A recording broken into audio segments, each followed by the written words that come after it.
So, ladies and gentlemen, guests, welcome to the European Parliament in Brussels. Both of you, all of you who are here in the room, and also welcome to our audience online who are following us. My name is Sarah Schiel. I'm Director of the Members' Research Service in the European Parliament. That's a service of EPRS, which is the internal research service of this House. Some of you I know have come from outside, including from NATO headquarters. You're all very welcome. But others of you, I'm sure, are insiders in Parliament, and you're probably familiar with some of the products and services that we do as EPRS. We manage this library, which is a great physical space, but also a source of digital knowledge. We write a lot of publications, and we do a lot of research work for members. But even if you use us and know us, you might not have been aware that we're also very active in the world of speechwriting. We provide training on speechwriting and on public speaking. And this obviously is a skill that comes in pretty useful in a parliament, because in a parliament, words, in a way, are our ammunition. We use them a lot, and we want them to be impactful and meaningful. My colleague Isabelle Gaudel is an expert on speechwriting. She came to me not too long ago and said, former chair of NATO Military Committee, Admiral Rob Bauer, and his advisor on communication, Eleonora Russell, have written a book which was based on a speech which won a very prestigious award, and they might be interested to come and present this in the European Parliament. I was very interested to follow up on this, and I'm happy to say we managed to organize the event. It's the first time that the book is presented, so to say, in this kind of a session in Brussels. I don't think it will be the last. So, Admiral Bauer and Leonora, warm welcome to you, literally as well as metaphorically. It's pretty hot today. Thank you for traveling. Thank you for being with us today. So, as mentioned, this is the book available in the library, available in at least 3, if not more languages, Dutch, English, German. And this book grew out of a speech, and that speech was delivered in 2023. At the time, Admiral Bauer was still chair of the NATO Military Committee, and of course it was a moment, as we know very well, when Ukraine was very high, as it still is, on the agenda. So this speech, If You Want Peace, Prepare for War, was delivered in the Netherlands at the Machiavelli Stichting, and it was awarded a Cicero Award, which again, for those of you not in the know, is like an Oscar for speechwriting. And the ideas in that speech have been expanded, and you can find them in the book. If You Want Peace, Prepare for War. The title, in a sense, speaks for itself. The book I found fascinating, speaking as non-military, non-expert. And I think the basic premise, and of course we're going to get to this, is the better you prepare for war, the less likely it is you're going to have to actually fight one. So we will come to that shortly. What I want to just say as another couple of words of introduction and as welcome. I know that the co-writers of the book have been touring a little bit to promote it and to present it in the Netherlands, in Belgium, and I'm sure sooner or later further afield as well. I'm extremely happy that they came to the European Parliament, and I want to say why. First thing is, as we know, traditionally, European Union, it's not a defense organization, it's not a military organization, but more and more, as everyone knows, in the last few years, we are moving, and we have to move, towards having these issues much higher on the agenda for the reasons that I don't need to explain. We need, and we are thinking at EU level, on a lot of issues relating to defense, relating to production, research, industry, resilience, innovation, compatibility. And when these debates are high on the agenda of the European Union, they also come to the floor of the European Parliament. A, because we have an institutional role. Yeah, we have some say over legislation, we have some say over the budget. And B, because the European Parliament is the place where we have the open discussion and debates on these issues on a continental scale.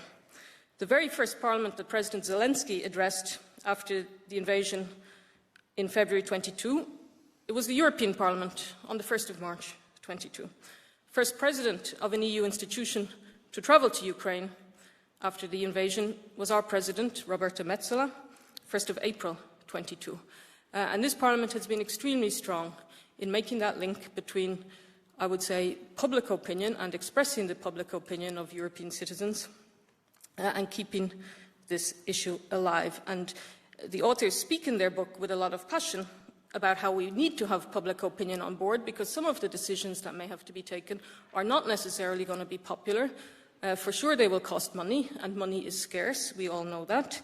But I think it was Commissioner Kubilius who said in his hearing in Parliament last year, when we had the Commissioner hearings, he said, being prepared costs money, not being prepared costs an awful lot more.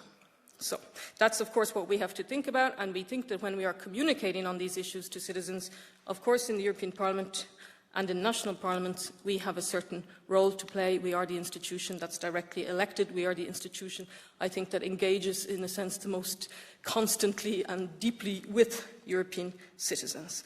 And this brings me to our opening speaker, who's going to set the scene for the discussion. And it's a great pleasure to welcome Mr. Riho Terras, MEP. He is Vice Chair of the Committee on Security and Defence. He's been a member in this House since 2019, but before that he had a long and distinguished military career in his home country, Estonia, rising to the very as high as you can go in Estonia. He was commander of the Estonian Armed Forces, so he's not completely unique in our House. As a matter of fact, we have a few MEPs who also have had very senior military careers, but we can say they are relatively unusual, and I think then that he will be able to speak with equal authority about both bringing, let's say, the military perspective into the political arena, and I'd ask him now to open up and give us his views on how we can communicate on these issues to European citizens. So, Mr. Terras, please, I invite you to come and take the floor.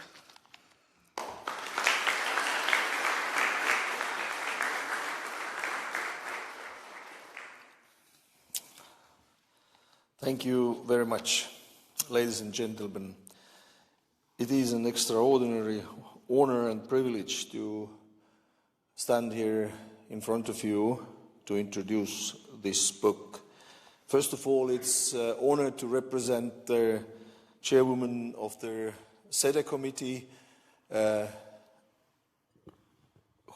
who is also known as, or the committee is known as the only committee which has a weapons system as a chairwoman. So it would have been very good for the book if Mari-Agnes could have represented the book, because she's a very prominent person. So I'm very happy to replace her here, especially because Rob and me, we have had career together. We are old colleagues, I even can dare to say friends, from the table of the military committee around and afterwards, as I was living in The Hague.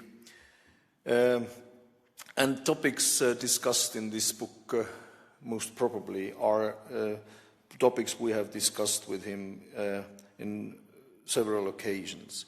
I say most probably because as every capable politician in this House, I'm talking about something I don't know anything about.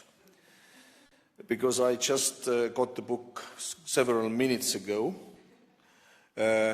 and I dare to say, even if I would have had it from yesterday, I could have not been able to read it, because the conditions in my flat are close to the tropical. I experienced only in Afghanistan 2007, where the temperatures were around 40 to 50 degrees. So I don't know what this book is about. But going through it quickly before this event, I found one page, and that is the page 22.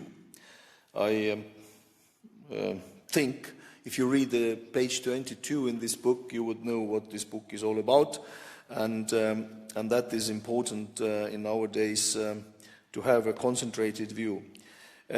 So I was asked to talk about the topic of the book, which I didn't know what is written about, but it is about the communication, at least that's what the people told me.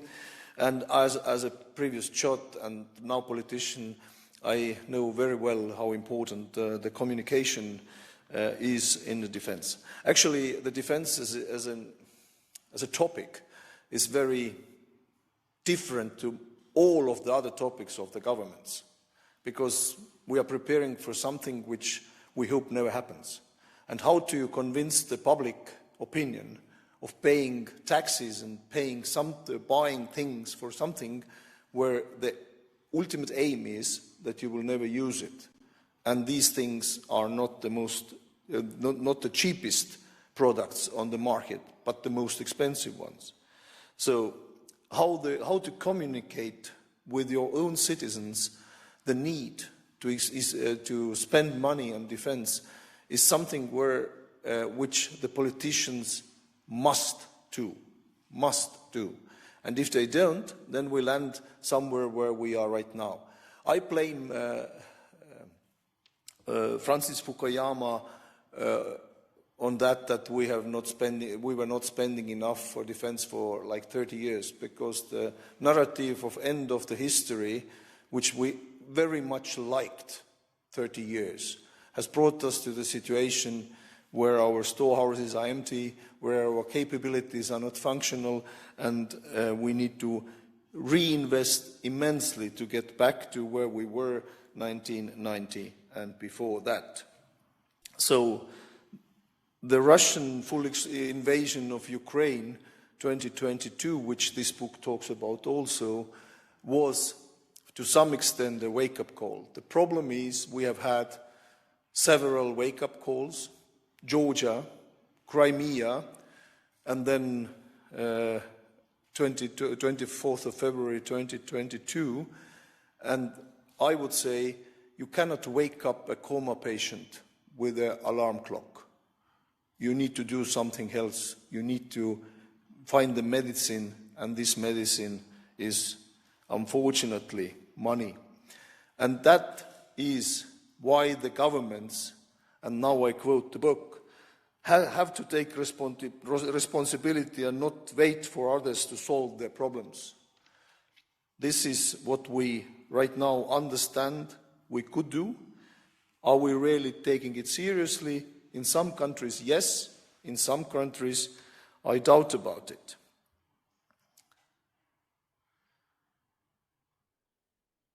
Yes, now I lost track.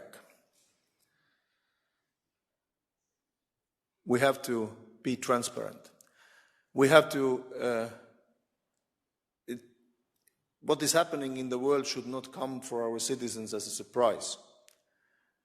And we failed there in Western Europe. The Ukraine war came to most of the public as a surprise. And people are shocked that one day to another they have to spend millions and billions more money on defense than they have done it before. Because our politicians try to hide the fact that the threat level is rising rapidly against the advices of security services, intelligence services, and military people. We did not want to accept that war is possible. I tell you, if you look in any of the history books in this library, the history goes through the wars, to the conflicts. There have been conflicts always in the human history. As long as the boys and girls are fighting, fist fighting in the courtyards of the schools, war is possible. And we need to be prepared to it. But we need to have our public opinion with us, in every country, in our alliance. And that is a very difficult task. So for the politicians, the first and the most important thing is to make sure that your own people believe in your government. That is where Ukraine failed severely 2014. Because people in Crimea, if they were asked, why didn't you stand up and fight against the Russian invasion, people said, oh, we don't care. If there's Ukrainian government or Russian, our situation is as bad anyway. So we don't care about the government. And if you don't care about the government, then you will not defend it. So you have to make sure that the government keeps the country together. And we see these tendencies of splitting, where Russia puts a lot of effort in Germany, in France, in other countries, in almost all countries. We see these tendencies of splitting. That is what we have to work with, the cohesion, the we, and that is again something I found in this book, is we have to have the feeling of we, us, together in nation and together in alliance. And the alliance, this is the second part, especially for the small countries like Estonia, we need to do. It's not about whether we believe in ourselves. We have to make sure that our Spanish colleagues, our Greek or colleagues or French colleagues believe that Estonia is a country worth of fighting for. I have been asked many times, do you really think that Portuguese will stand up and fight for Estonia if something happens? Yes, I am convinced. Yes, they are. Sorry to say, they are there. They are in Latvia right now, as the Brits and the French are in Estonia, and the Germans are building their almost first armored brigade back in Lithuania. This feeling of we need to go there also. We have to work with the alliance together, with the people together, that we have this feeling. Then we are much stronger and we will win this war. These are the points I wanted to make. Communication, talking to the people, and not hide, but be open as possible and listen to the experts.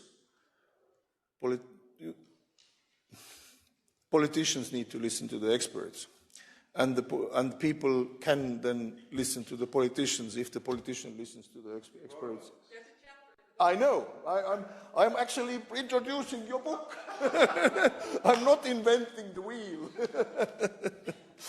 So that is the point which is important to make, is that we are strong. NATO is the strongest military alliance in the history of mankind.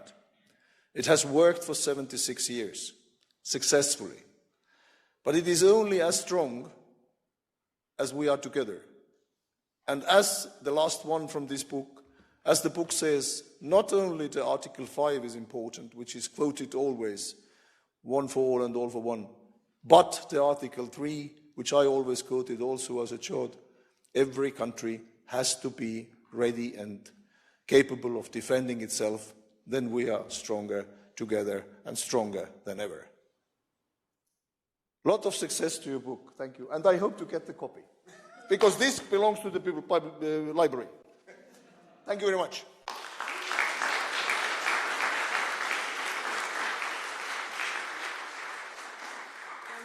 Thank you very much, Riho Terras. For a man who claimed that he hasn't read the book, he did a pretty good job to cover quite a few of the insights that are in there, so thank you for the opening words. I will just to explain now how we want to proceed. We want to look a bit at the speech. We want to focus on what does it mean to write speech, to communicate on these kind of issues, and my colleague Isabelle Gordel will open that discussion with our two guests. After that, we'll look a bit more at the book, and we'll have a few further questions for the co-authors. And then it will be for you. We'll have a moment and time, I hope, for plenty of questions and for a discussion. Okay, so Isabelle, over to you, please. Thank you very much, Sarah. And so let's make this first part as useful as possible for in the audience, the speechwriters. I recognize several speechwriters from the Parliament and other institutions, and also people who write speeches for our members in this house. Let's make it as useful and start where speechwriters start, really at the beginning. So I will start with the first question as a scene setter. So you prepared this speech for the Machiavelli lecture. How did this event come about? And I have the typical question: who was the audience you expected? What was the message? What did you want the audience to understand, remember, and do when they would leave the room where they listened to you? Thank you, Isabelle. So how did it come about? The invitation for what happened with this speech is that actually at the beginning, the Admiral wasn't even supposed to deliver this speech. That's one thing I want to convey to you as well. When you're a speechwriter, and ideally when you have a bit of a broader role, where you can also be a little bit of a spokesperson or a broader communications advisor, please make sure you take every opportunity to create an opportunity for your speaker. So originally it was going to be more of a panel discussion about resilience, and there were several people that they wanted to be on that panel. And I asked the organization, can we focus it? Can we make one message from one person? Can we make it a speech? Because in a speech there is such a unique way of conveying one core message to the audience. And I think this is such a big message, such a strong message, that it doesn't really need 3 different people telling it. It can come from one. So I did a little bit of haggling to get there, and that's how the opportunity to even do this came about. A part of the message the Admiral had already in different, for different audiences in the years prior, had already conveyed, but this was the first time that everything came together. This was the first time that it was for a Dutch national audience, mainly filled with either politicians or people who work for politicians in The Hague. Today I'm the driver of Leo, so that you understand how the roles have changed. In the time I was the chair of the military committee, and therefore people wanted to listen to me. But no, I think it is extremely important that the speaker and the speech writer are truly a team. The speech writer needs to have access to the speaker. If that's not the case, if you need to make an appointment, then it will not work. So you need to be able to walk in the room, you need to be able to travel with your speaker, you need to be able to have access. And there shouldn't be a layer around the speaker that can stop you, basically. Otherwise, you will be one of the many staffers that want access, but you don't get it. And then the speech will not become a good speech. It's as simple as me for that. Thank you very much for already being so hands-on, really on the art and craft and what will make it work. Can I ask you more about the work process on this speech? How did you work? I'm also interested into how much time to reach this level of speech. By the way, there are copies of the speech available at the entrance of the room. And what were the sources of inspiration? So very often, I mean, as a CHOD or as a CMC, you have 1,000 things on your plate. And so a speech is not necessarily the first thing you think about. So most of the time, Leo would come in and say, I have a great opportunity, so I think we should do this. You sort of look up and say, so what is this for? You ask a couple of questions. But it starts with being, I trust Leo, so therefore, if she says there's a good opportunity, I believe her. That helps, so you don't have a difficult discussion to start off with. But basically, we sit down together if it's a really important speech, and that is maybe once or twice a year, not more, where you really sit down and really think about new stuff which you want to bring to the outside world. So we start talking about the topic, and she will ask for anecdotes and she will ask for examples, and then she walks away after 1 or 2 hours. Yeah, and then what you try to do is you try to get as much as you can from within your organization. So a part of success comes from trust and the we between speaker and writer, but an equal part of the success comes from the broader group around that. There are 2 members of my former team there that I relied on very heavily to do proper research for speeches. You have to be, in our case, we were on the military side of the headquarters, but you have to be close to the people on the political side of the headquarters. There are 3 NATO speechwriters sitting here who work for the political side, so there has to be a relationship of trust there as well, that you get a good sense of what is the tone, what is happening within our organization. And then you take all those bits and pieces and you come with the first draft. And that draft goes back and forth a number of times, I would say. But again, this is not something you can do. I mean, the Admiral did at the height, at the peak, I think probably 10 speeches a week. So you can't do that for all speeches. But for a couple of times a year, for when it's really a big statement, then you have to have this process, because if you've invested that, time into one, I guess you could say, stump speech or key message, then you can use that for all of the subsequent things that you do. And then you can adapt that core message to the specific audience that is in the room for all of that, all of the subsequent speeches.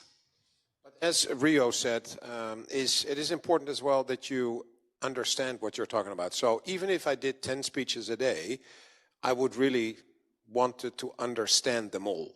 And I wanted to know who the audience was, and I wanted to know what this was about. And so you have to spend time as a speaker as well. I will hear immediately, if somebody starts to talk, I will hear immediately whether that person had invested himself or herself in the speech. I will hear it immediately. If somebody is reading a speech without any emotion, without any showing that person is really interested in what they're talking about, you will know it. So it is the combination of a brilliant speechwriter and someone who doesn't ruin it when they're performing. I mean, that is also part of the success. And so I think that over time we have worked on this, but another funny thing is when we move or drive, at the time I was being driven, but to the the good times. But and so then you would drive to the event. Then we would sit in the back of the car and we would go through the speech. And very often, at the last possible moment, we would change things. Because then you are sort of in the mood, like, okay, so you can really focus in the last 25 minutes before you go on. This is, okay, tell me again, what am I going to do? Where am I? What is this about? And then, if I look at the speech, maybe we should change this. So very often, the last possible moment, or during a visit in Kiev, we had a beautiful, I think it's in the book, where we talked about that time in our part of the world is a week, a month, a day. But in Ukraine, that is your father, your mother, your brother, your sister, your wife, your husband, gone forever. And that came to Leo basically when we were there, and let's say a couple of hours before the speech, she said, I added that. So I think those are the things that make the speech sometimes extra special, because you breathe what is happening in another country, and then these things come to the surface. Yeah, maybe it's good to explain how that specific thing came about. This has to do with access. So if you can create a position for yourself where you can travel with your speaker and be in a lot of the same meetings as he or she is, then you can get a better sense of what their world is, what they are dealing with every day. And that's also when you can get the best ideas for speeches. You're not, you can find a couple of them behind your desk, but you can't find the golden nuggets. In this specific case, we were in Ukraine. We were being received by a military delegation, and I noticed that one of the members of the military delegation his face was very, very extremely tensed. And I asked him if he was okay, and he told us that his son was fighting on the front, and that normally he would check in with his son on every Monday, and now it was Wednesday, but he still had not gotten a hold of his son, and it had now been 2 days. And he hadn't even told his wife. He couldn't bring himself to tell his wife. So he was standing there, and I was extremely impressed that he even found the energy to still do this visit and try to focus on work when this was going on in the back of his head. And that was for me the first time when I realized how much of a difference 2 days can make in that sense, and how extremely privileged we are. I couldn't have gotten that idea from a website or from watching videos or from calling somebody. You have to really be there. Yeah. At the end of the visit, his face was a lot happier, and he had managed to get a hold of his son.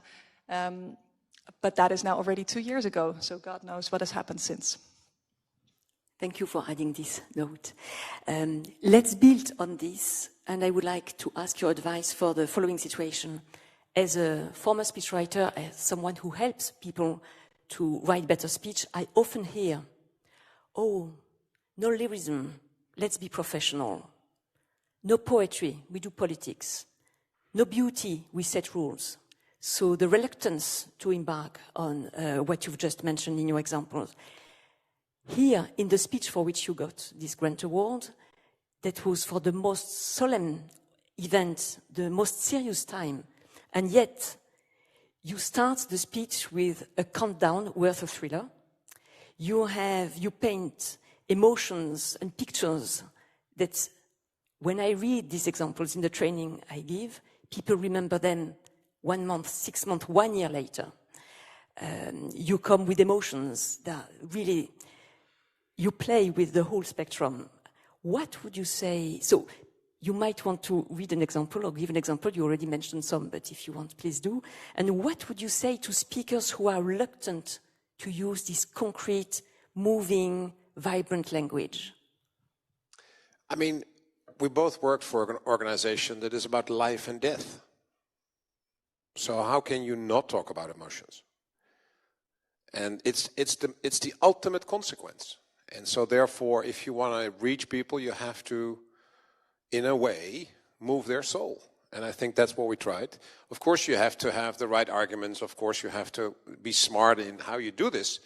But I think emotions are a very effective tool. Don't overdo it, but it can be a very effective tool. And sometimes you have to convince people through arguments, and sometimes you have to convince people because, you know, it is necessary. And how do you do that? How do you explain that things are actually necessary without necessarily another argument than that it is necessary? And so then emotions play a role.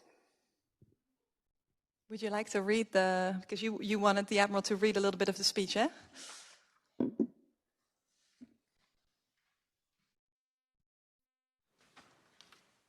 This is only a part of the speech. I'm going to stand because I was standing then.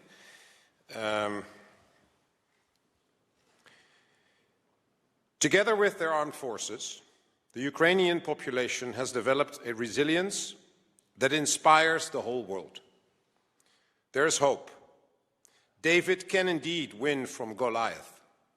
Resilience in Ukraine is an old man stopping a tank with his bare hands. Is a woman smashing a drone with a jar of tomatoes. Is a group of young women using Tinder to locate young male Russian soldiers. Is a soldier who not only blows up a bridge, but also himself to prevent Russians from entering his territory. Are journalists who risk their lives to show the world the brutal reality of war. And is now even a ballerina from the National Opera who signs up to serve in the trenches. A ballerina in the trenches. Consider for a moment how far removed this is from your everyday reality. So, we both strongly believe that using emotions in a speech and using creativity, we've even used music in speeches, is something you should really look into, but it only works if you yourself believe in it. And the message only works if you yourself really, truly to your deepest self believe in it. A really important part is authenticity. You have to be yourself up there on a stage, and you can't be a good speechwriter if you're trying to make your speaker into somebody that he or she is not. So you have to look at what you have and try to elevate that to the highest possible level, but make sure that that person is always truly themselves. And then, only then it can really work.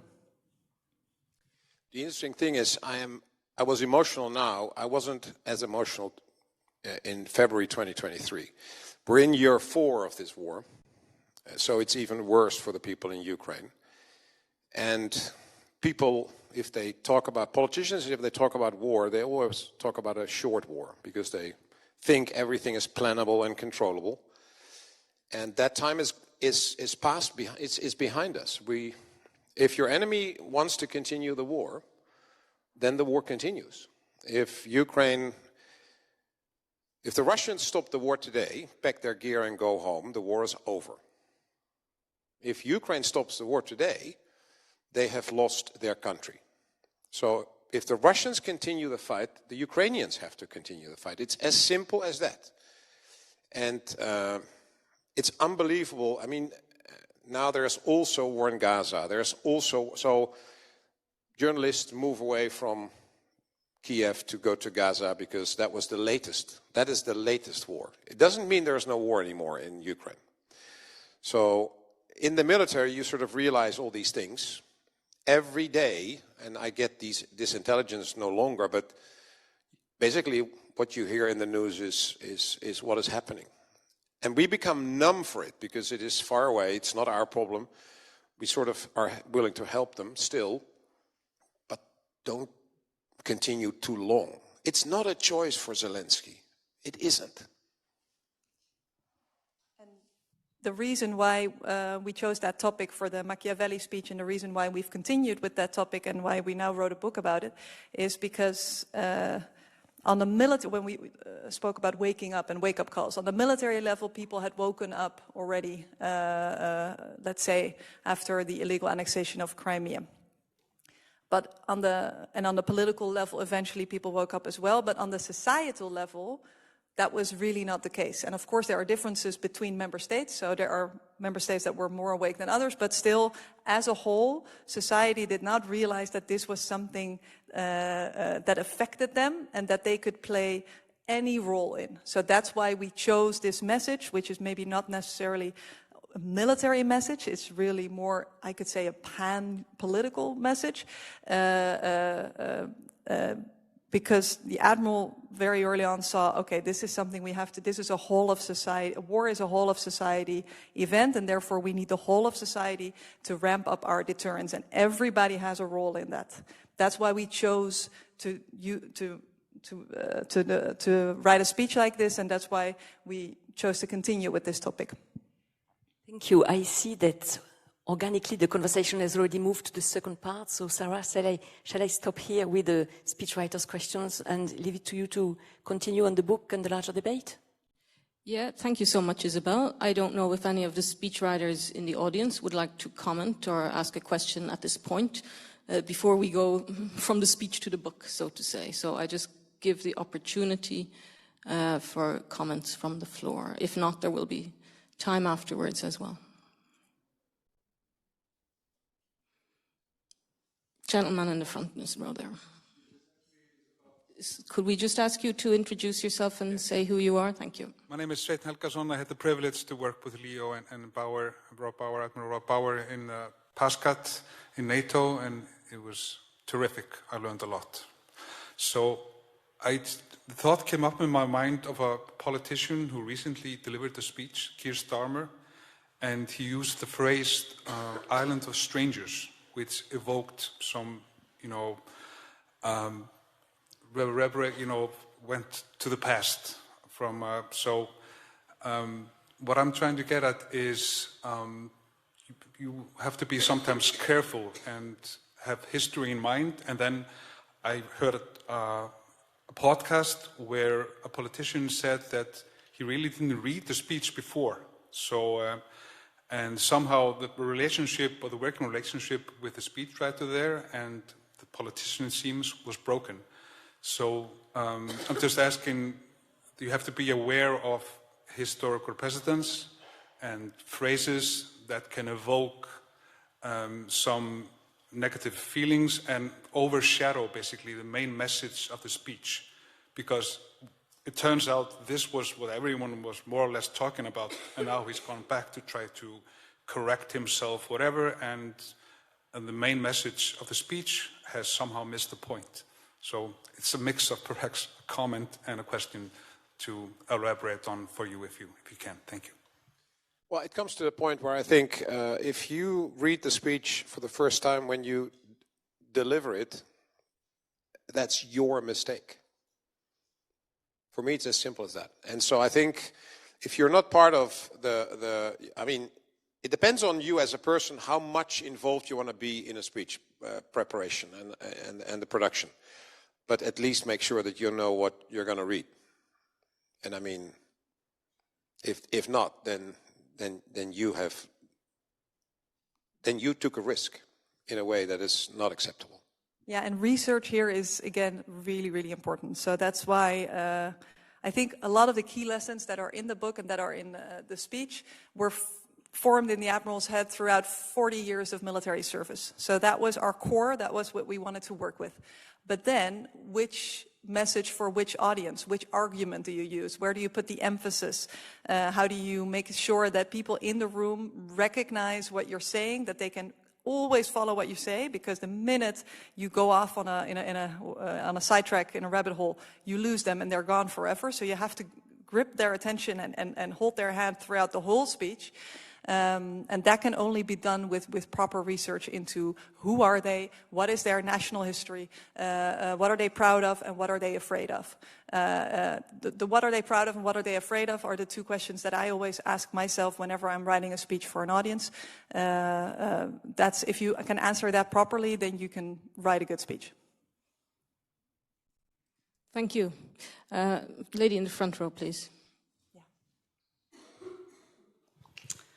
Hi, good afternoon. My name is Claire Cranen, and I work as a speechwriter at NATO for the Secretary General and the Deputy Secretary General. I'm here with my two other colleagues. I'd be curious to hear from both of you, how was it different to write speeches and to give speeches in a NATO environment as opposed to what you were doing before? First of all, I mean, I suppose you were giving speeches before. What did you learn? What would be the one kind of lesson that you take from that experience of giving speeches at NATO, and for you, Leo, of writing speeches in a NATO environment? I would say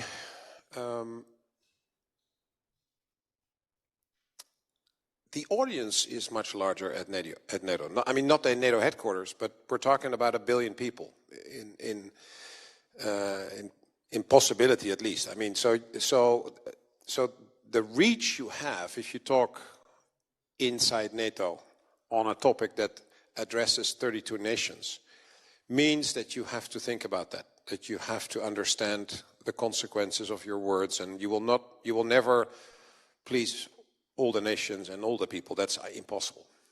But you have to understand that there are 32 sovereign states with different cultures, with different interests, with different problems, with, as Leo said. And so that is something you have to take into account. And in your own nation, as a chief of defense, I basically knew all that. I was part of that. So that's not something you really think about a lot. I think that is the main difference. So how can you be effective when you talk in North Macedonia, and then the next day in Estonia, and then the next day in the United States, and then the next day in France, and then the next day in Spain, etc. And every day, every time Leo will have done her research, so there will be good examples, but there's also different questions and different problems in all those nations. Yeah, in a national context, especially if you work at a ministry, you're traditionally very constrained. So there's a big process for speeches. There are a lot of people who need to sign off on things.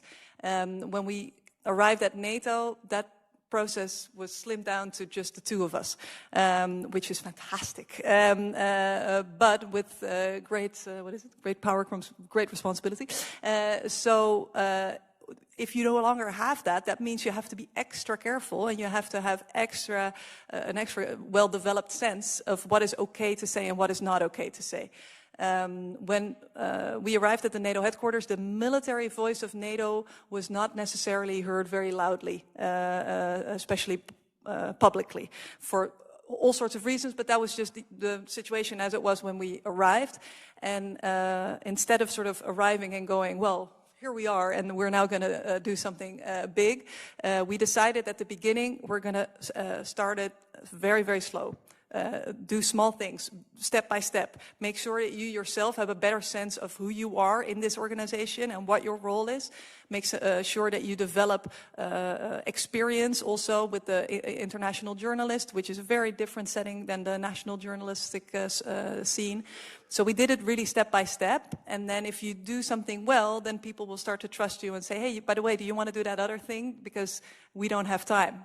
So we always try to take it slow, be humble, and try to be helpful. never, what we really try to do, and God, I hope you guys agree, is we try to be helpful to what the political level was already doing. At the same time, you have an independent role, so you have to be your authentic self, but there's a way of doing things, and there's sometimes timing that can also play a big role. So we always try to be helpful to the political level without just saying anything they wanted to say, being yourself as well. And the Admiral had a really important role in being the military voice for all of those chiefs of defense in the respective nations that maybe were not always in a position to speak their mind publicly because of political pressure. He was their voice both within the conference room and outside. So there was a lot of responsibility that came with that. So there was a lot of research. There was a lot of behind-the-scenes preparations that were done in order to be good at that, and we made a number of mistakes. You have to also accept that there's a level of risk that comes with being yourself, being outspoken. We were not always perfect. Sometimes something was not picked up broadly, and I was very happy. Sometimes it was misinterpreted, and I had to correct it. We've even had one time when there was an outright disinformation attack on the Admiral. You have to be able to deal with that. So it's not without risk, but not speaking out, not speaking your mind. Whoever you're working for, I really hope you can get that message across to your speaker. Not speaking out is also a risk. That means you lose an immense opportunity to change the world. So don't think that by just playing it safe always, that you're doing the right thing. It's fascinating because I'm sort of known for speaking my mind. And so I basically have always answered the questions of all the journalists, which is a rare thing, I've been told by all those journalists. So, and I think sometimes Leo sat there like, oh no, I don't think this is good. And then she told me afterwards, and I would always say, no, don't you worry. And then, thank God, 99.9% of the time that didn't cause any problems. But the fascinating thing is when you talk to a journalist and they sort of compliment you on that, and then there's another team, let's say you talk to the BBC, and then there's another team that does the social media for the BBC. It's not that journalist. So the other team that does social media takes your interview, takes out a soundbite, out of context, publishes that on social media to get clicks, because that's how it works. And then there is this title, this headline, that is like, what the hell is that? So Leo was in a position always to call these journalists, and we're talking renowned journalists from BBC, New York Times, Washington Post, Wall Street Journal. She would call them and say, hey, we had this interesting conversation about you complimenting the Admiral for being honest and answering the question. So how the hell could this happen? And most of the time, these journalists didn't even know, because it's a different team in the newspaper or broadcasting company, whatever. But she had a position, and she has a very rare quality, and that is that she can convince people in a smiling way to do everything she wants. And you will always think later, why the hell did I agree with that? So that's why I drove today. Anyway, and she convinced them. And then actually those newspapers or outlets changed their social media account. So she is... Well, that's because you don't play games. So be yourself also when you work for somebody and you're trying to get something done. Don't play games with people. Be straightforward with them. Be trustworthy. Ask them, and if they say no, they say no. But if you treat them like a human being, they will treat you like a human being back. So that's also a lesson that we learned. But I think maybe you want to get more into the key messages of the book. Yeah, I think it's a good moment to move on to look a bit deeper on the book. And I guess one question in my mind for you, Rob, is I think you say early on that one of the triggers for putting these arguments in a book was that there was quite a mismatch between, I guess, what you were hearing in political and military circles and what sort of the word on the street among the man or woman on the street was. So there was a bit of a gap maybe between people who were a bit more in the know on threats and analysis of threats, and, let's say, public opinion. Is that fair to say? Well, in a way, it's a little bit connected to what Leo said earlier on. In the headquarters, when we arrived, it was the political level did the outside talking. And it was connected to this wars of choice. Everything was organized, everything was plannable, everything was controllable. And people on the political level thought that they were the most important ones in our alliance, basically. So there were ambassadors. I came in and ambassadors would say to me, this is a political headquarters. This is a political alliance. And I would say, no. This is a political military alliance. And then the war broke out. And then suddenly people, like with COVID, they wanted to talk to the virologists and the doctors. And in a war, they want to talk to the military. That's trust the professionals. That is the discussion on politicians are important, and the military does what the politicians have decided, but please talk to the professionals in a proper way to make sure that you actually understand what you're talking about. Because this is about life and death. So you better listen to the professionals. And then you can do something else, that's fine, but at least listen to them. And so that changed in the time we were there, that people started to understand it's a combination of political and military. And in our society, basically the political levels in NATO nations was exactly the same. Ministers of foreign affairs were always the most important ones among the ministers. And then lower ranked were the ministers of defense. So we tell you what we're going to do, and then you do it with your toolkit. That's the armed forces. As a result of the war, the ministers of foreign affairs and the diplomats found out that talking about things not necessarily prevented a war, and when the war was there, they didn't know anything about it. And so the minister of defense came basically up in the ranking and are now at the same level as the ministers of foreign affairs. Interesting thing to see. And in all the nations that happened. So basically, and then the threat was felt in all the nations. So the necessity to explain all these things became, for me, clear. And then there were things like in the book, efficiency versus effectiveness, trust a professional, think in scenarios. In NATO, we didn't dare to talk about things that were basically fighting a war with the Russians. Inside the NATO headquarters, we didn't dare to talk about it because we thought it was escalatory to talk about a scenario. I mean, it's our raison d'être. We should do that. We should prepare ourselves. So all these things were partly a frustration over time, building up, and so the book and the speech were a way to talk about it and explain why I think this is good to take into account. There's a nice little sentence in the book where you mention you wanted to do an event in the Peace Palace in The Hague on deterrence, and they're like, no, we're peace guys, you know, we don't talk about deterrence. So I suppose at some moment you might also, because you have been on the road a lot, this side of the Atlantic, the other side of the Atlantic, making these arguments, occasionally maybe you might have felt some levels of frustration if the public opinion doesn't move as fast as we might like. Have you found good arguments and good tools? I mean, is there a single argument that works, or is it a question, again, as we already heard, different audiences, different things will resonate?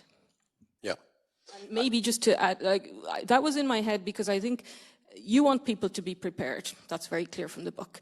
The counter argument is we can't afford it because we have to pay for so many other things that we want in society. And your counter argument then is, but if we don't pay for, resilience and deterrence, maybe we lose absolutely everything that we want to have. Is that argument good enough? Can it be improved? Have you found ways to make it cut through? How has that evolved in your thinking, speech writing, and speaking? So for 30 years, I heard that we couldn't spend money on defense because we had other problems in society. And by the way, there is no threat anymore. So we don't need defense. Now, I disagreed with that, but I lost that argument then. Now the threat comes up. Then you say, okay, the threat comes up, now we spend more on defense. Do you agree? Does everyone want more security? Everybody says, yeah, we want more security. Okay, good. So we need to spend more? Yeah, good to spend more. And then somebody in the Netherlands says, a politician, yeah, we agree to spending more on defense, but it shouldn't be to the detriment of the things that are dear to us. And I thought, that's interesting. Our freedom, our security, I think that's something that is dear to us. Is that less dear than welfare and healthcare? Question mark. And so we didn't spend 8.6 trillion, 8,600 billion US dollars on defense. That's the peace dividend. 8,600 billion. We spend it on healthcare. We spend it on, that's why the Americans said you get cheap security from the United States, cheap products from China, and cheap oil and gas from Russia. And by the way, all three are over. And so Europe has to pay up. And yes, that will be, in a way, to the detriment of something else. Or you raise the debt level, so that's for the next generation a problem. Either the second possibility is you raise taxes, or the third one is you lower the how do you say, the spending on other areas. And if you look at Europe, we are 7% of the world's population. We have 25% of the world's wealth, and we spend 80% of social welfare in our part of the world. 80%. So if you think, where is the money coming from? I would say probably there, without becoming a terrible part of the world. So I think it is about priority and about understanding that this is necessary. It's not a cost, it is an investment, defense. Okay, no, that's interesting. And many of you know we're in the middle now of a discussion in the European Union about the next multi-annual budget, which will start in 2027. We know for sure that defense will be a bigger chunk of that multi-annual budget than it has been in the past. And I would say in theory, I mean, we know we are a house with many members, many political viewpoints represented, but the European Parliament has been extremely vocal, I would say, and if not completely unanimous, there are big majorities in this House for, I would say, preparedness for defense. Leonora, if you were working in the European Parliament, if you were a speechwriter for our president or for chair of a committee, how would you be advising them to present these arguments to citizens and to voters, assuming they want to get re-elected and they... Are you talking about the need to invest more? Because that decision has already been taken. 23 EU members in NATO, or 24? 23, yeah? Yeah. Have already decided to move towards 5%. 3.5% on core defense spending and 1.5% on defense-related spending. So I don't think we really need to do that whole discussion again. That decision has now been taken. Anybody who disagrees with that, I think, should look into the fact that 96% of EU citizens are protected by NATO, but 80% of the bill is paid by non-EU members. So anybody who has an issue with that can always just look at those numbers and think, okay, all right, it makes sense for us to do a little bit more. Yeah. I think too many people still think that this is a choice. It's not a choice. The Russians are making the choice for us. And they're being helped by the Chinese. That's something that we are really trying to get across. That people see that cooperation and realize that that is going to change our lives forever. It's also going to change the EU forever. Every organization should do what they are good at. The European Union is phenomenally successful at finding economic instruments of power, at bringing nations together and creating solutions that work for everybody. I think vis-à-vis China, our economic decisions are going to be crucial. Anything we do there also is part of our deterrence against Russia. Because if we lower our dependency on China, then that makes it more difficult for China and Russia to team up against us in any form that you can think possible. I think it's important to explain that for the United States, this is an existential issue, China. This is about rebalancing power in the world. This is about the tectonic plates of power that are shifting. Tectonic plates shift and you have earthquakes, tectonic plate of power shift and you have crises and wars. That is what is happening. And why do you think the United States and Russia are withdrawing from arms control deals? Why do you think? Well, because China is building an arsenal without being part of all these arms control deals.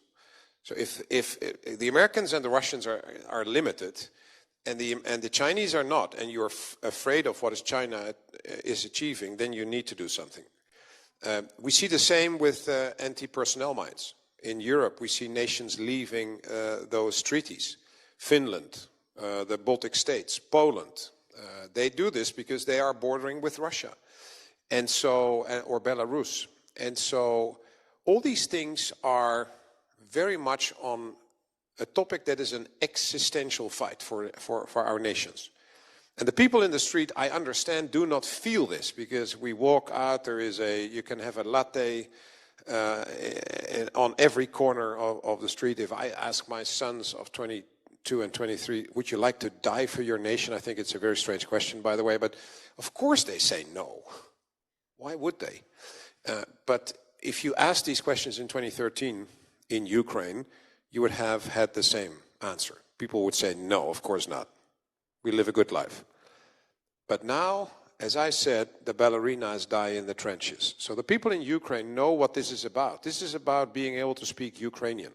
This is about having your own culture. This is about being able to choose your own government. That is rather existential. And they understand that it can be to the detriment of other things. And I think that realization, I can talk about it, but that people don't feel it yet, I understand. But it is my quest to talk about it as much as possible and to convince as much people as possible. Maybe just picking up on China, because I think that also in your book, it's kind of clear we do in Europe feel a threat from Russia, and then lurking behind Russia is China. And perhaps we have slightly more mixed emotions in Europe about China. Is it a partner? Is it a rival? Is it a competitor? Is it a military threat? Can you say a few words how you see that? Yeah, I mean, for 20 years we talked about Russia as, no, you can't say anything unnice about Russia because we need their gas and their oil. So don't rock the boat. It's rather remarkable what the EU did in February, since February 2022, when Putin closed the valve. We thought we had a contract, by the way, with Gazprom, with a company. Well, that was proven wrong. We had a contract with Putin. The whole EU is built on the idea that if you have mutual economic relationships with each other, then you will have never war again. That's why the EU was a peace project. But ladies and gentlemen, NATO is a peace project as well, but with a big stick behind the door. And so the fact that this assumption that if you are mutually economic dependent, then you will never have war again, that was proven wrong. Same as is proven wrong that when you make the Chinese rich, they will become democratic. Two assumptions that have been driving us in many, many of our foreign affairs and economic decisions. So companies now find out in China that their intellectual property is taken away by the Chinese, or that you are not if you are in a court case with the Chinese government, that you have no chance if you have your company in China. So all these things matter for us, and we now see that the Chinese will use their power, whether it is the infrastructure that they have in Europe, Port of Piraeus, harbors, they have railroads, airports, bridges, etc. They will use that at some point. They have 70% of a large group of medicines is produced by the Chinese. If they close the valve there, people will die here. They have 90%, they process 90% of all the raw materials for renewable energy, and they own 60% of those raw materials. Now, EU wants to go to renewable energy in 2035. If we are there, I don't believe it will work because I don't think we'll have enough electricity.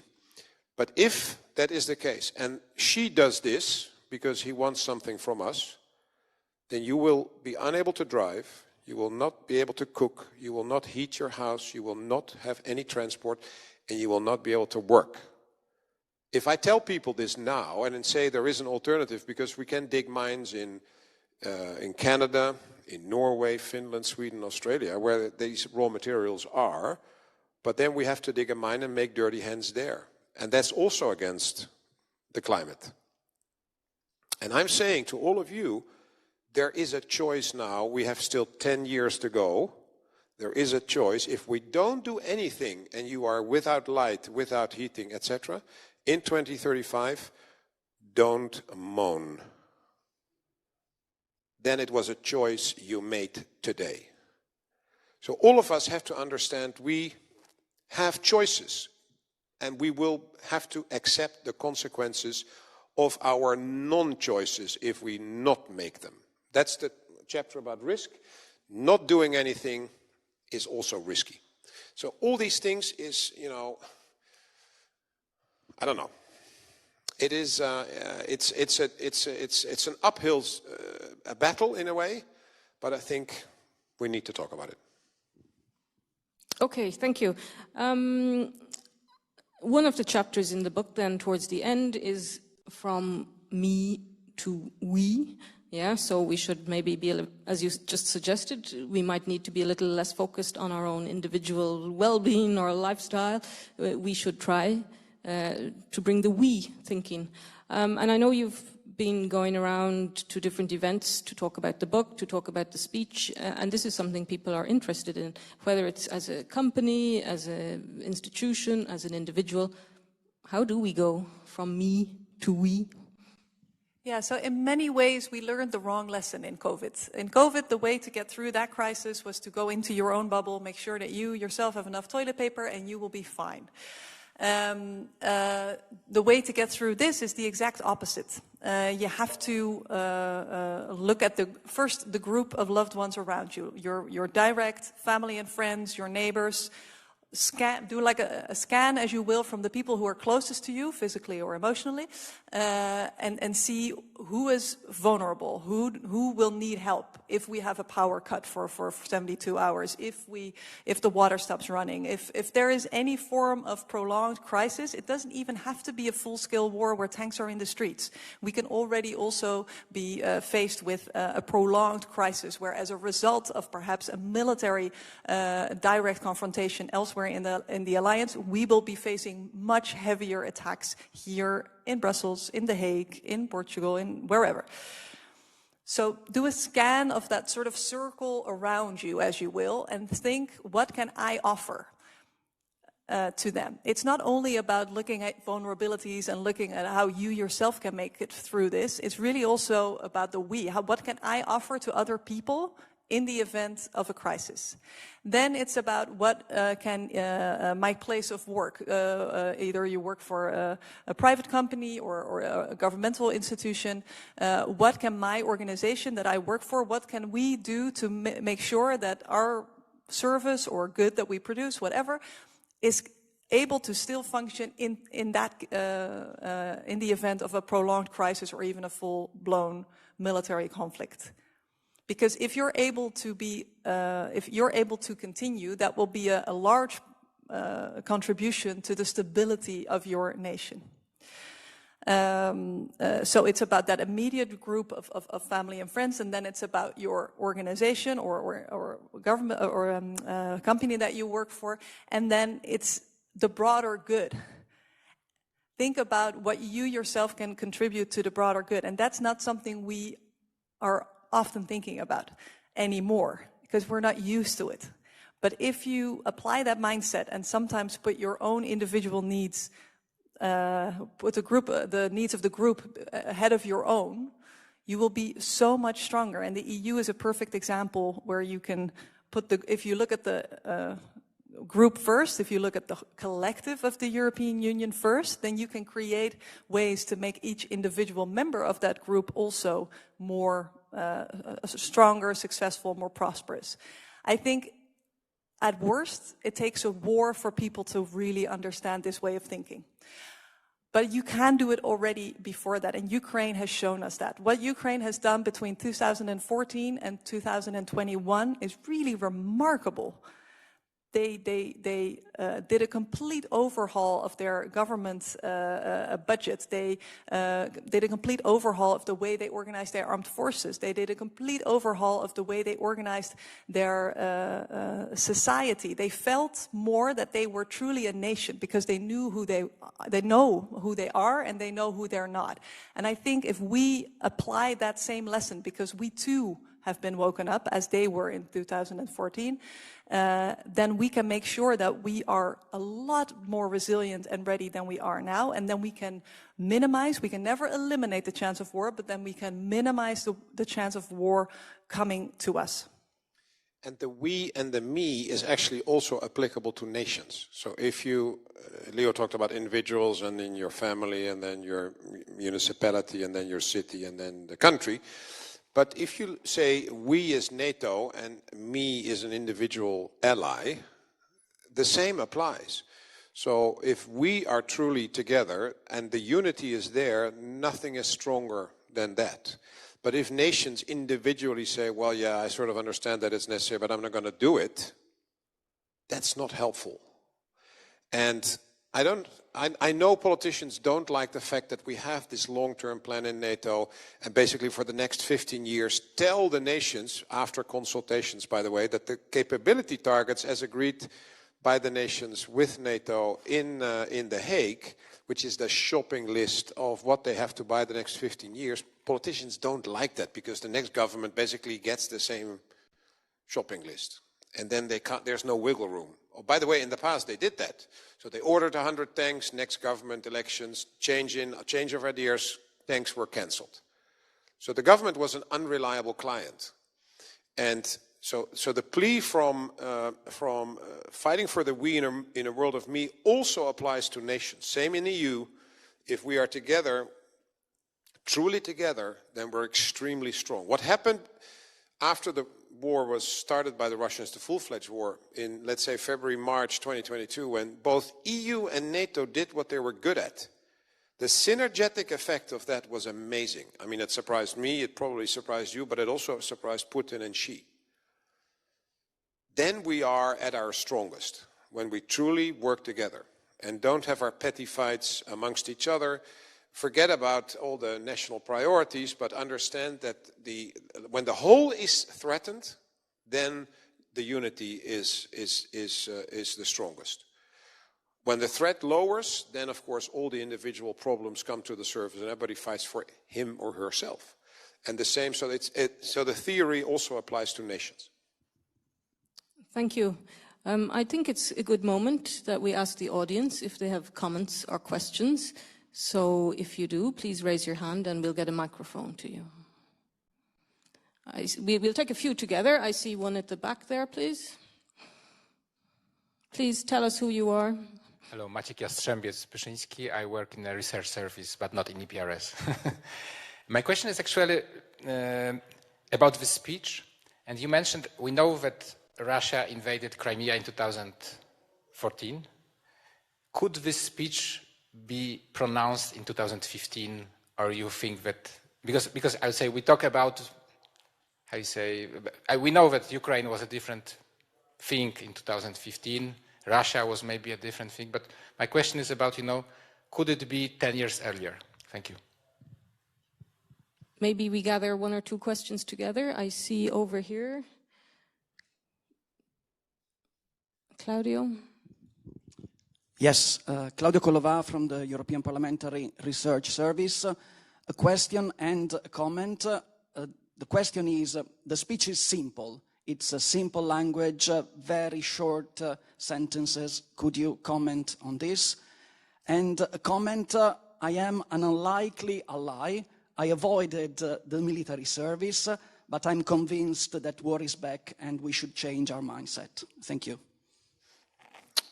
I'm not a very good speaker, so I need short sentences. I guess that's why Leo uses those short sentences, but she can she can probably explain the why of that. To your point, it's a very interesting question. I think we could have had the speech. The interesting thing is, in 2018, the Chiefs of Defense basically, as a result of Crimea, said we need to change the military strategy. And so the military thinking started a little bit earlier, and basically we were a little bit naughty because we introduced new policy without political guidance. Because we basically said in the military strategy, we are making these plans against two threats. One is Russia, second threat is the terrorist organization. That was not politically approved. And that changed basically everything. And not a lot of people understood that in 2019 when the NATO military strategy came out. And then the following strategies and all the plans. And I would dare to say that now 95% of what NATO is doing is the result of that in 2018. In 2022, the political leadership in NATO approved in the Madrid summit that Russia was a threat. But that was the first time, politically. So basically, I think it would have been possible to have the speech, but I think it would not have had the same effect as it had in 2023. About short sentences and easy words. Both the Admiral and I hope you'll allow me to say this, are inherently lazy. So if we get distracted, then we know the audience will for sure get distracted. And what we found is no matter how high level the audience is, no matter how well versed they are at the jargon, nobody wants to hear the jargon. Everybody wants to get to the point as fast as possible because time is precious. I have a million things going on. I'm looking at my phone while I'm listening to you. There are so many distractions always that you have to grab your audience, shake them and keep them for as long as you possibly can. Keep them entertained, keep them interested. And the only way to do that is to make sure that every word has a perfect place. So I write speeches the way I think songwriters write songs. They have to stick to a certain melody. So if they write an extra line in there that doesn't fit the music, there's no room. They have to cut it. So good speech writing is more about cutting than it is about writing. There are a million things that you could put in the speech, but you have to know what to leave out. That's just as important as knowing what to put in. And I think very often when we have the speech or I do a lecture or whatever, Leo is in the back and she will look at the audience. And basically what she says, a couple of things. When people applaud after the lecture, that's actually not a sign of whether they really liked it, because out of courtesy they applaud, mostly. But if people do this while you talk, then basically you do it without realizing you actually agree. So it's inherently agreeing with what is being said. So if she sees a lot of people doing this, then that is a good sign. And the second one was last week in London. I spoke to 200 bankers at a conference of Deutsche Bank, and she said literally everybody was on their phone or looking at the spreadsheets in front of on their computer. There were round tables in the room, so a terrible setting basically. And basically everybody was looking like this when you started to speak, and basically everybody sort of started to look up and stop typing and start to listen. And then you are successful, because if people start to listen, then you can get the message across. So it is an art, the way Leo does this. That's why she's wearing the gold dress, because she won the prize. But it's an art to basically write something that is interesting, that is gripping, and that people sort of walk away and actually will tell, as you said, like a year afterwards, yeah, that sentence or that part, or that is still, when they leave the room and they say, what did you hear? If you tell everything, nobody will remember. But if you tell 3 things or something, then people say, I think those 3 things were the important things. Yeah, and to be honest, I have always very low expectations of what the audience will actually remember, because I know that when I'm in the audience, I also tend to forget a lot of what what was in the speech or the conversation. But there's this famous saying that I'm sure you all know, that people will always most likely forget what you say, but they will never forget how you made them feel. So if you have a speech where you can get people to feel something, they will at least hold on to that feeling. And then the content and the arguments they can find online. If they only have half an idea, they can find it later. But they will always remember how you make them feel. One of the really important things that we always try to do, there are a lot of, as the Admiral said, he's very outspoken. So he's very blunt about everything that is not going right in the world, in NATO, EU, pretty straightforward. That doesn't work if it doesn't also come with an alternative solution, with a sense of confidence that we have it within ourselves to be better. If your leader is only addressing problems, they might get a couple of headlines, they might get a good debate in the European Parliament, but they're not going to really change anything. The people who really change something are the people who have confidence that we, as a group, have it within ourselves to be better. So always make sure that in whatever you're writing or developing or whatever you're working on, make sure that you have that in there as well. Otherwise, it won't work and it won't really change things. Thank you. Anyone else in the audience? I see 1, 2, and 3. Let's take these 3 together. Hi, my name is Anna Kolesnichenko. I work for Foundation for European Progressive Studies. We work with S&D group in the parliament. So my question is, in the socialist S&D camp, there are many people who are actually not convinced about defense, and we just seen the SPD party in Germany last week also attacked their own minister, Lars Klingbeil, for spending on defense, and in Spain. So you say now we're convinced, but not everyone is convinced. So many people are not. So what can you tell now? So, in Germany, in German case, they say Russia will never attack a NATO country. So all this spending is waste, more or less. So your argument is not taken, more or less. So even in this situation, when there is already a threat, why do you think people are not convinced? What can you tell them? Thank you. We had another question there.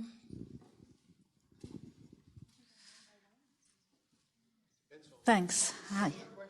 No. Okay, can we then answer this one first? Because otherwise, this is a rather big question.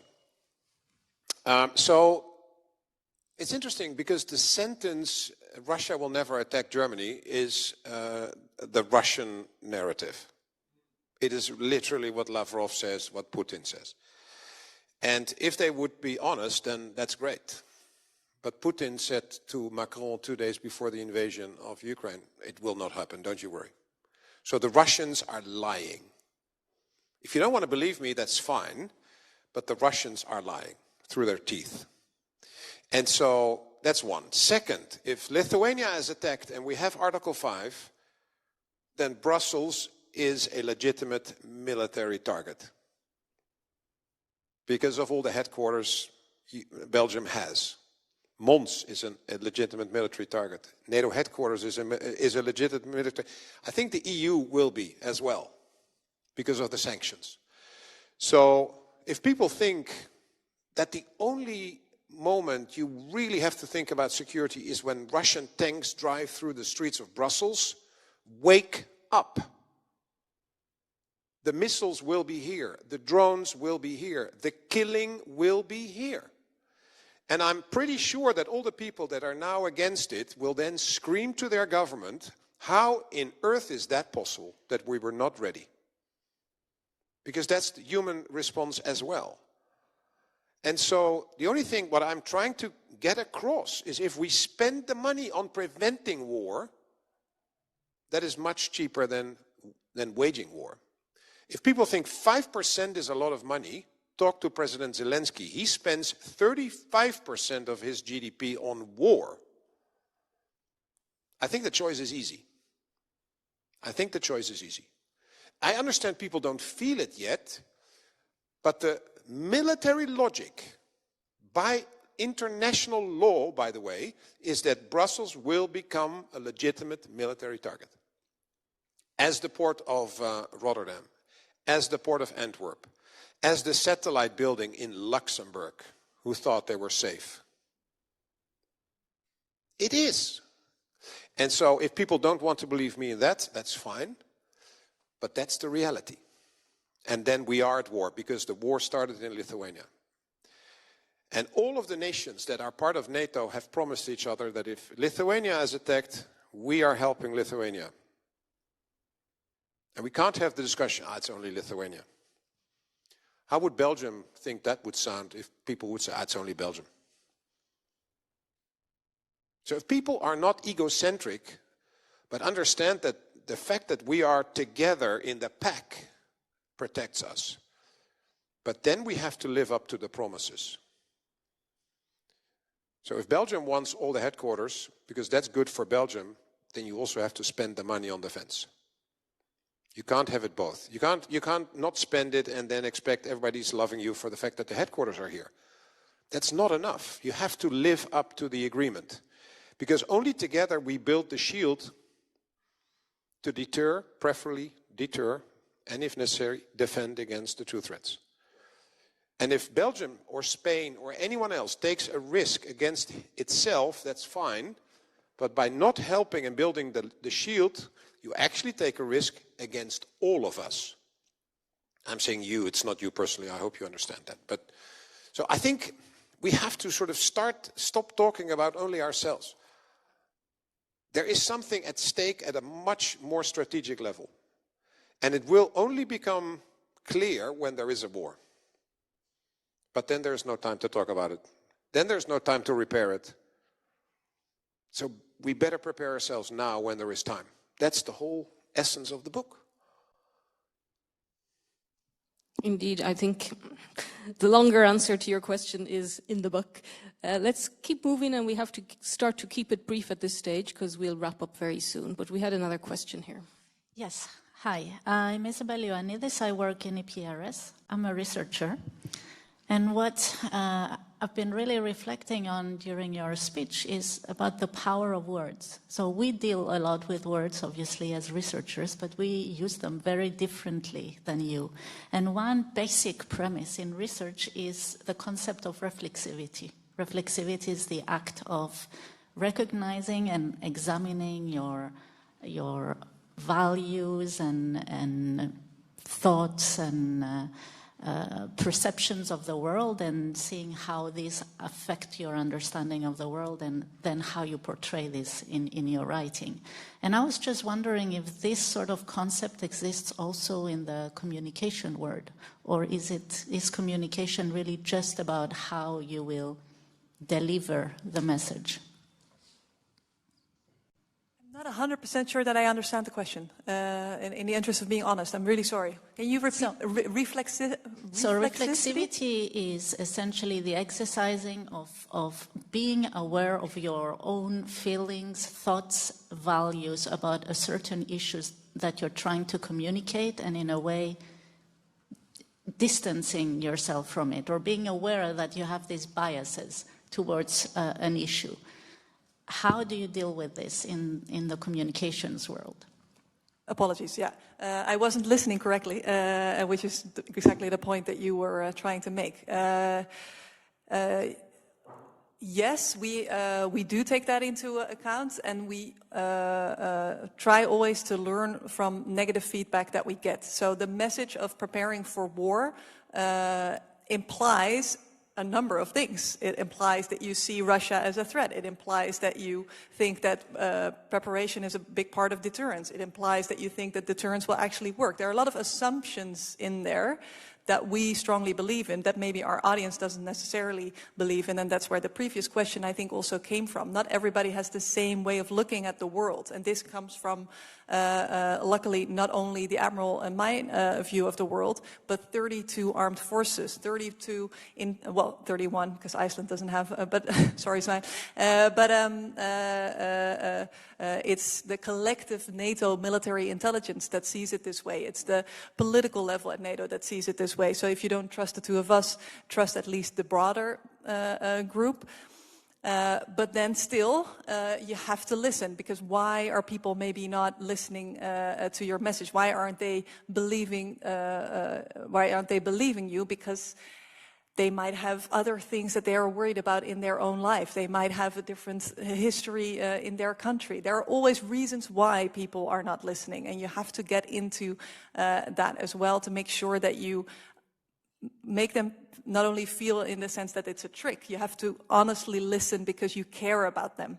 If you don't care about your audience, whether it's this room or whether it's a broader audience of millions of people, if you don't really care about people, you will never be effective. And sometimes you have to sort of resign in the fact that you will not be able to convince every single person, but at least you always have to try. That's the highest form of respect that you can show somebody, that you have really listened to them, that you see where they are coming from, that you try to explain how you view the world, and then that you invite them to respond. But there is a difference, I think. If as a scientist, you try to be neutral, most likely. I think in communication, you're not neutral. I'm not neutral. I send a message because I believe in something. So that's not the same. If that is part of your question, but we try to understand what the other thoughts are, and we try to at least have an answer to those. Sometimes you do this by basically addressing an argument from your opponents in a speech to counter them already before the questions are being asked. It's all sort of a technique. But basically, we have a message. We believe in something. So we're not neutral in that sense. Okay, thank you. I could keep the discussion going, and I see some hands, but I'm afraid we are going to have to wrap up. We've passed the moment when we should finish. I'm happy to have Isabel on the podium because I can then give her the challenging task, maybe to make a short wrap-up. Isabel, what have you learned from our guests today that you would apply, use, or pass on further inside the European Parliament? Can you give us a few of the takeaways on behalf of all of us in the room? Thank you, Sarah. I think I would pick two sentences you used. What Leo did with this speech, what she has achieved, what you are trying to raise in the European Parliament and beyond for the European institution, it's an art, but it's an art that can be learned. And not only that can be learned, but that must be learned with the stakes that are in Europe now, so that when each time our speakers, we take the floor, we can raise the highest level. So it's an art, and I wanted to get back to this, and also this call to be better in all our work, but also in the way we communicate what we want. That was the heart of today's conversation. So we can learn, let's do this better, raise it to the higher level. And there will be more on the blog post for a summary, and the audience and others can also watch and rewatch the event. So if this is fine with you, I would leave it there. Thank you. Well, then we'll offer the last couple of words to our two guests. Please go ahead. Yeah, we wanted to pay tribute to somebody sitting in the first row who hates this. But in the interest of being better and learning from others, when the Admiral and I wrote the book, we came from working in a big team to just the two of us, and we had to sort of trust that what he and I thought was a good book was actually a good book.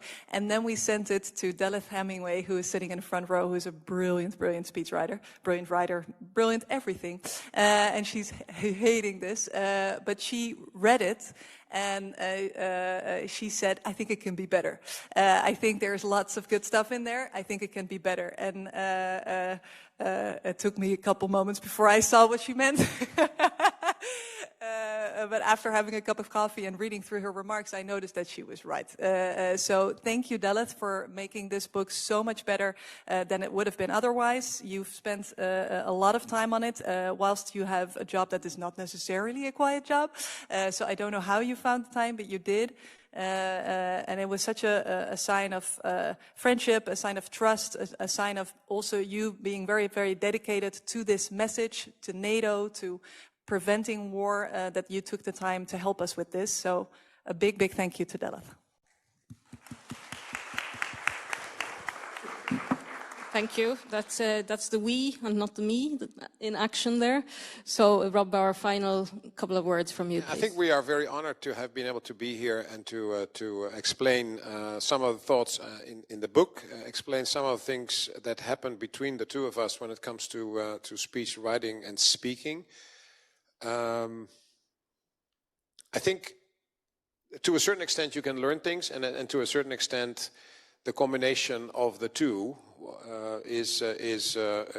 can sometimes make the difference. I think that is so. If people look at the two of us in terms of how the performance and the quality of the speech, and then the performance is what we have built on the last 9 years, basically working together. And I think the trust and the fact that Leo is in my head, she understands basically how I think. It's sometimes scary because there are moments where we basically say the same sentence, without knowing that. And then we sort of look at one another, so how's that now possible? But so it is about trust, but it's also, of course, about professionalism and hard work. And trying to every time sort of not be sloppy, but every time we have a discussion, was it good enough, what was not good, what should be better? And you have to be ruthless there to each other every time if you talk about this. Thank you. Well, thank you to our co-authors. And on behalf of EPRS, we're happy to have had the opportunity to have the discussion with you today. Please do go and read the book. There's plenty more in there that we didn't get around to touching on. And we wish you every success then for its future evolution. Thank you.